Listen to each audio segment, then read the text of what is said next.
बच्चों, सुभागी देवी intermediate college के study class में आज मैं राम आशीष गुप्ता आप सभी लोगों का स्वागत करता हूं। आज कक्षा 11 के बच्चे हिंदी गद्य के अंतर्गत पढ़ेंगे माघ का प्रभात वर्णन। माघ के प्रभात वर्णन का पहला वीडियो हम पिछले दिन पढ़ा चुके हैं। आज दूसरे भाग को लेकर आए हैं, तो आप लोग आगे देखिए। अंधकार के विकट बैरी महाराज अंशुमाली अभी तक दिखाई भी नहीं दिए। अंधकार के विकट बैरी महाराज अंशुमाली का अर्थ होता है अर्थात सूर्य जी, यानी सूर्य अभी उदय नहीं हुआ है। जो अंधकार का दुश्मन सूर्य है अभी उदय नहीं हुआ है, दिखाई नहीं दे रहा है। लेकिन यह है सूर्य के निकलने से पहले ही प्रकाश उसकी किरणों से प्रकाश पूरा अंधकार छट जाता है और चारों तरफ दिन के उजाले दिखाई देने लगते हैं। उसके बाद सूर्य उदय होता है तथा उसकी सारथी अरुण ही ने उनके अवतीर्ण होने के पहले ही थोड़ी ही नहीं समस्त तिमिर का समूल नाश कर दिया। अर्थात सूर्य निकलने से पहले अपने किरणों से पूरे जग को प्रकाशित करने लगते हैं। वही यहाँ बात कही जा रही है कि उनके सारथी जो अरुण हैं अर्थात सूर्य की किरणें अभी अवतीर्ण सूर्य के उदय होने से पहले ही समस्त अंधकार को नाश कर दिया, अर्थात रात समाप्त हो गई है। बात यह है कि जो प्रतापी पुरुष अपने तेज से अपने शत्रुओं का पराभव करने की शक्ति रखते हैं, उसके अग्रगामी सेवक भी कम पराक्रमी नहीं होते। कहने का अर्थ है जो पराक्रमी पुरुष होता है उसके सैनिक, उसके सेनापति सभी प्रकार पराक्रमी होते हैं। वही बात यहाँ बताया जा रहा है कि सूर्य अभी निकला ही नहीं कि उसके अरुण अर्थात उसकी किरणें पूरे अंधकार को समाप्त कर दिए। स्वामी को श्रम न देकर वे खुद ही उसके विपक्षियों का उच्छेद कर डालते हैं, अर्थात अपने सम्राट अपने स्वामी से पहले ही उनके जो सेनापति होते हैं, उनके जो नौकर होते हैं, उनके जो सहभागी लोग होते हैं, वे पहले ही युद्ध क्षेत्र में अपने शत्रुओं पर विजय प्राप्त कर लेते हैं। कहने का अर्थ है इस तरह अरुण के द्वारा अखिल अंधकार का तिरोभाव होते ही बेचारी रात पर आफत आ गई। इस प्रकार अभी स्वामी से पहले अर्थात सूर्य के उदय होने से पहले ही उसकी किरणें अंधकार को समाप्त कर देती हैं और अंधकार बेचारी सिमट जाती है, अर्थात स्वयं भागने लगती है। इस दशा में वह कैसे ठहर सकती है, अर्थात वह भागने लगती है। निरुपाय होकर वह भाग चली रह गई दिन और रात की संधि, अर्थात दिन और रात की संधि को कब कहते हैं? जब सूर्य उदय होने वाला होता है, रात समाप्त होने वाली होती है, उसी समय को हम सूर्य और दिन और रात की संधि कहते हैं। अर्थात प्रातःकालीन संध्या से अरुण कमलों ही को आप इस अल्पवयस्क सुता सदृश संध्या के लाल लाल और अतिशय कोमल हाथ पैर समझिए। ये कह रहा है कि प्रातःकालीन की संध्या और प्रातःकालीन और संध्या के जो अरुण होते हैं वे जो जब कमल पर पड़ते हैं तो कमल जो है अल्पवयस्क का अर्थ होता है, अभी पूर्ण विकसित नहीं होता है। उसी को ये कह रहा है, उसी अतिशय कोमल को हाथ पैर समझिए, अर्थात उसी कोमल की पंखुड़ियों को हाथ और पैर मानने की बात कही जा रही है। मधुप मालाओं से छाए हुए नीलकमलों ही को काजल लगी हुई उसकी आंखें जानिए। और जो मधुप मालाओं से छाए हुए जो नीलकमल होती हैं, उन नीलकमल को उसकी आंखों के काजल के बताने की बात कहा जा रहा है। पक्षियों के कलकल शब्द ही उसकी तोतली बोली का अनुमान कीजिए। ये कह रहा है पक्षियों की जो कलकल की आवाज़ है, कलरव का जो चहचहाने की आवाज़ आती है, उसी को ये उस अल्पवयस्क सुता की बोली कहा जा रहा है, समझ लीजिए, अनुमान कीजिए। ऐसे में संध्या ने जब देखा कि रात इस लोक से जा रही है, तब पक्षियों के कोलाहल के बहाने यह कहती हुई कि अम्मा मैं भी आती हूँ, वह भी उसी के पीछे दौड़ गई। यानी जब देखती है संध्या, जब रात जा रही है तो पक्षियों के तोतली बाड़ियों में यानी कलरव करते हुए संध्या भी कहती है, अम्मा अभी रुको, मैं भी तुम्हारे पीछे आ रही हूँ, और दौड़ गई।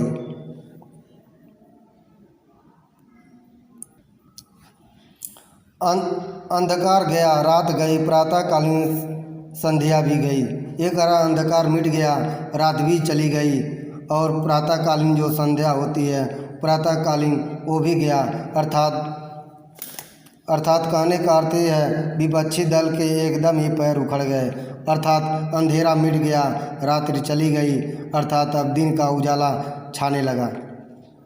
वही लेखक कह रहा है, विपक्षी दलों के पैर उखड़ गए, तब रास्ता साफ देखकर वासर विधाता भगवान भास्कर ने निकल आने की तैयारी की।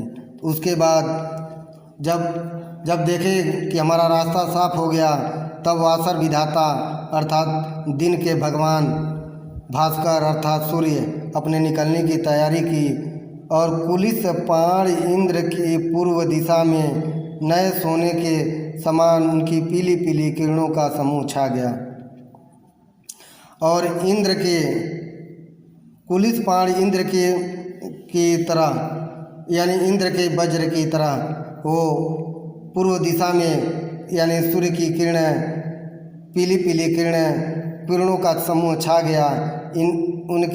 उनके इस प्रकार आविर्भाव से एक अजीब ही दृश्य दिखाई दिया।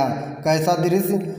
आपने बड़वानल का नाम सुना होगा। वह एक प्रकार की आग है।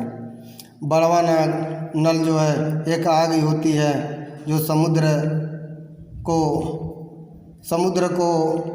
के जल को वह सोखती रहती है, कम करती रहती है। दावानल जो जंगल की आग को दावानल कहते हैं, समुद्र की आग को बड़वानल कहते हैं। वही बातें कह रहा है जो समुद्र के जल को जलाया करती है। यहाँ भी बता भी रहा है जो समुद्र के जल को हम कहें सोखती रहती है, अर्थात वो जलाया करती है, अर्थात कम करती रहती है।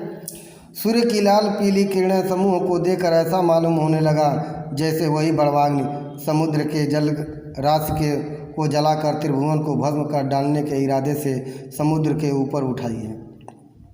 वे सूर्य की पीली पीली किरणें जो लालिमा में जो लाल किरणों में परिवर्तित हो रही है, वो ऐसा दिख रहा है जैसे समुद्र की बड़वाग्नि जो है वह अब ऊपर आकर के सबको भस्म करना चाहती है। त्रिभुवन को भी भस्म करने के इरादे से ऊपर आ गई है। धीरे धीरे दीनानाथ का प्रतिबिंब क्षितिज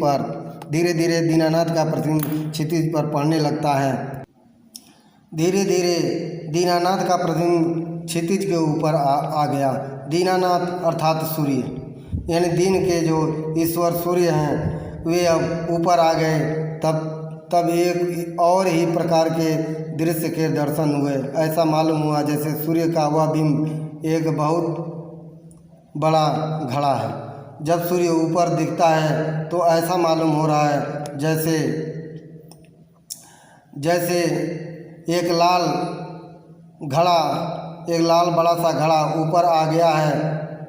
दिग्बधुएं जो जोर लगाकर समुद्र के भीतर से उसे खींच रही हैं, और जो दिग्बधुएं जो दीन रूपी बधुएं हैं अर्थात दिन की जो बालाएं हैं अर्थात दिन की जो किरणें हैं, वे जोर लगाकर किरण रूपी रस्सी से समुद्र के अंदर से उस घड़े को खींच रही हैं। सूर्य की किरणें ही को आप लंबी लंबी मोटी रस्सियाँ समझिए। वही जो हम बताए हैं वही ये भी कह रहा है। सूर्य की जो किरणें हैं उनको मोटी और रस्सियाँ समझिए जो उस लाल घड़े को समुद्र से बाहर खींच रही हैं। इन्हीं से उन्होंने बिंब को बाध सा दिया है। खींचते वक्त पक्षियों के कलरव के बहाने वे यह कहकर शोर मचा रही हैं कि खींच लिया है, कुछ ही बाकी है, ऊपर आना ही चाहता है, जरा और जोर लगाना। फिर फिर वे दिग्बधुएँ कीड़ों के माध्यम से रस्सियाँ बनाकर उसे खींच रही हैं और पक्षियों के चहचहाने की आवाज़ से वे बताने का प्रयास कर रही हैं कि अब मैंने खींच लिया है, अब थोड़ा ही बाकी है, अब लाल जो सूर्य रूपी लाल घड़ा है और ऊपर आने ही वाला है, जरा और जोर लगाना। दिगंगनाओं के द्वारा खींच कर किस तरह सागर की सलील रात से बाहर निकाले जाने पर सूर्यबिंब चमचमाता हुआ लाल लाल दिखाई दिया। वह दिगंगनाओं अर्थात दीन रूपी स्त्रियों से वह खींच कर सलील राशि अर्थात सागर से बाहर निकाले जाने पर सूर्य का प्रतिबिंब, सूर्यबिंब जो है, सूर्य का जो बिंब लाल घड़े के समान लग रहा है, वो चमचमाता हुआ अब लाल दिखाई देने लगा। अच्छा बताइए तो सही, इस तरह का क्यों है? हमारी समझ में तो यह आता है कि सारी रात पयोनित के पानी के भीतर जब यह पड़ा था तब बड़वाग्नि की ज्वाला ने इसे तपाकर खूब धकाया होगा। लेखक ये कह रहा है, जरा आप लोग सोच के बताइए, लेकिन मेरी समझ में तो यही आ रहा है कि रात में जब यह सागर में डूबा था तो सागर की बड़वाग्नि ने इसे जला करके, इसे तपा करके दागता हुआ लाल बना दिया है। तभी तो खैर खदीर के जले हुए कुंदे के अंगार का सदृश लालिमा लिए हुए यह इतना शुभ्र दिखाई दे रहा है। अन्यथा आप ही कहिए कि इतने अंगार गौर होने का और क्या कारण हो सकता है। लेखक ये कह रहा है, अगर बड़वाग्नि द्वारा ये तपाया नहीं होता तो इतने लालिमा लिए हुए, इतने तपन लिए हुए यह कैसे होता, यह अंगारा रूपी कैसे दिखाई देता। हमको तो यही लग रहा है कि यह बड़वाग्नि द्वारा तपाया गया, अंगारे से तपाया गया, इसलिए अंगारे की बात गौर और लाल बन लिए है। सूर्यदेव की उदारता और न्यायशीलता तारीफ के लायक है। तारीफदारी तो इसे छू तक नहीं गई, पक्षपात की तो गंध तक इसमें नहीं। देखिए न, उदय तो उसका उदयांचल पर हुआ, पर क्षण ही भर में उसने अपने नए किरण कलाप को उसी पर्वत के शिखर पर नहीं, प्रत्युत सभी पर्वतों के शिखरों पर फैलाकर उन सब की शोभा को बढ़ा दी। सूर्यदेव की उदारता की बात यहाँ कह रहा है कि सूर्यदेव पक्षपात नहीं करते। ये तो उदयांचल पर्वत पर इनका उदय हुआ, लेकिन सभी पर्वतों के शिखरों पर इनके ये अपने किरणों को फैलाकर सबकी शोभा को बढ़ा दी है। इसकी इस उदारता के कारण इस समय ऐसा मालूम हो रहा है जैसे सभी भूधरों ने अपने शिखरों, अपने मस्तकों पर दोपहरिया की लाल लाल फूलों के मुकुट धारण कर लिए हैं।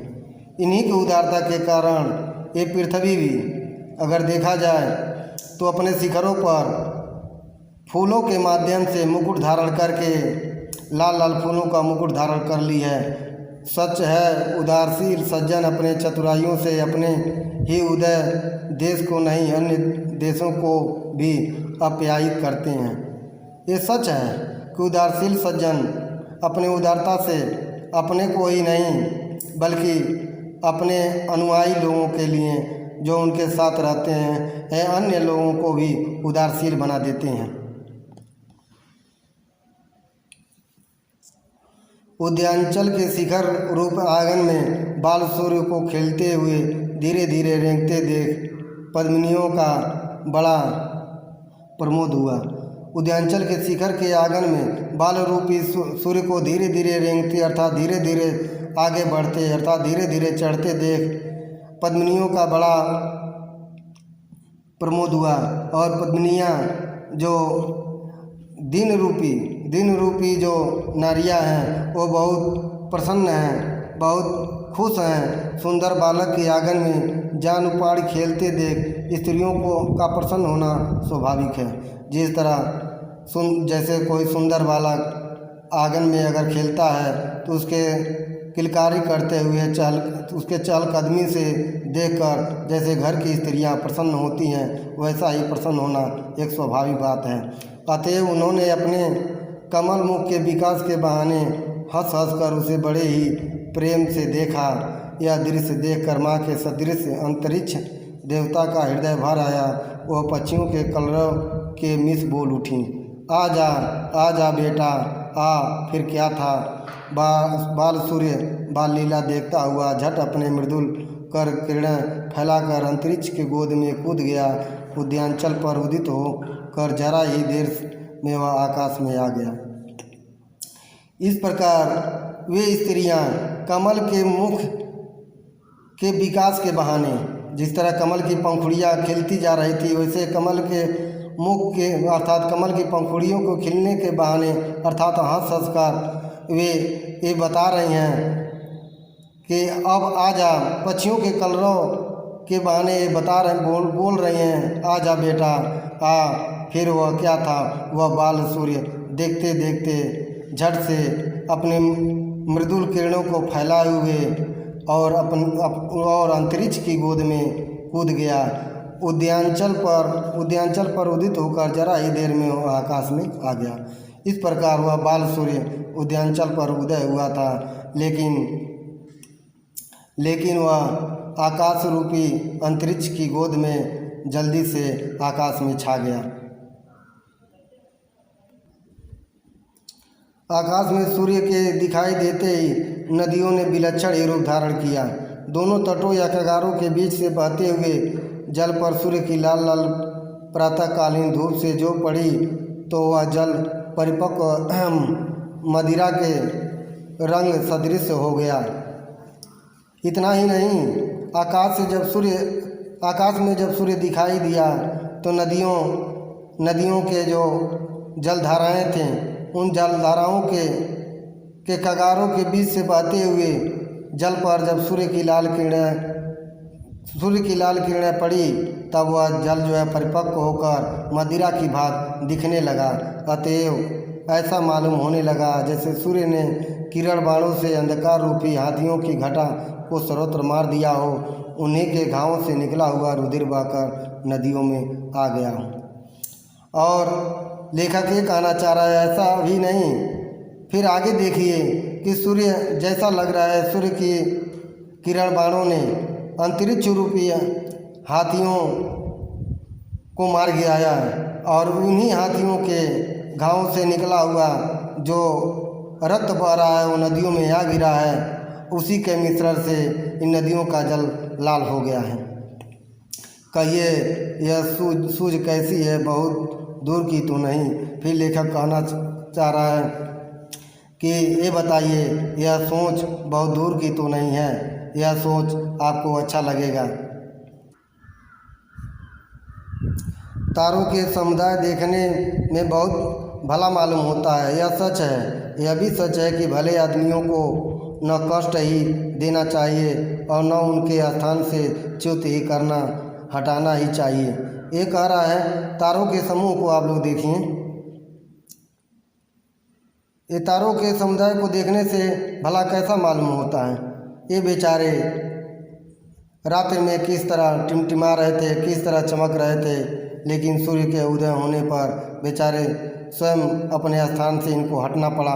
वही कह रहा है कि भले आदमी को न कष्ट ही देना चाहिए, न उनके स्थान से हटाना ही चाहिए, परंतु सूर्य का उदय अंधकार का नाश करने के लिए ही होता है और तारे की से वृद्धि अंधकार ही की बदौलत है। लेकिन अंधकार का नाश सूर्य के उदय होने से ही होता है और तारे अंधकार में ही अपने रोशनी को बिखेरते हैं। इस प्रकार तारे जो है अंधकार में ही अपनी स्थिति को बनाए रखते हैं, लेकिन इसे लाचार होकर सूर्य को अंधकार के साथ ही तारों का भी विनाश करना पड़ा। इसीलिए अंधकार के विनाश के कारण के साथ ही तारों का विनाश हो गया। अर्थात इसमें सूर्य तारों का विनाश करना नहीं चाहा, लेकिन अंधकार के विनाश होने के साथ साथ तारे भी समाप्त हो गए, वे भी श्रीहीन हो गए। उसे उनकी ज़बरदस्ती निकाल बाहर करना पड़ा। बात यह है कि शत्रु की बदौलत जिन लोगों को संपत्ति और प्रभुता प्राप्त होती है उनको भी मार भगाना पड़ता है। लेखक ये कहना चाह रहा है, उदाहरण स्वरूप, जब आप शत्रुओं को भगाएंगे, शत्रुओं को हटाएंगे, तो उनके साथ जो भी उनके साथ देने वाले होते हैं उनको भी मार गिराना, उनको भी मार भगाना पड़ता है। उसी तरह सूर्य ने अपने शत्रु रात्रि को, जब शत्रु रात्रि का नाश किया तो उसके साथ साथ तारों को भी अपने स्थान से हटा दिया। शत्रु के साथ ही उनका भी विनाश साधन करना ही पड़ता है। न करने से भय का कारण बना रहता है।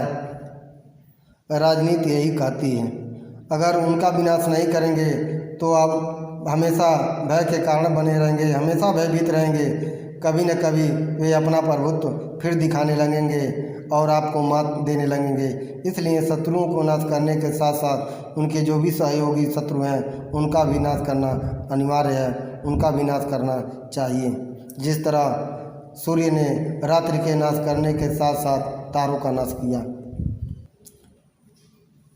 तो प्यारे बच्चों, पर माँ के प्रभात वर्णन की व्याख्या आप लोगों ने इस वीडियो के माध्यम से पढ़े हैं, इस वीडियो के माध्यम से जान चुके हैं। हम यही आशा करते हैं कि आप लोग इसकी व्याख्या को समझ लिए होंगे। अब अगले गद्य की व्याख्या अगले वीडियो में करेंगे। तब तक के लिए धन्यवाद।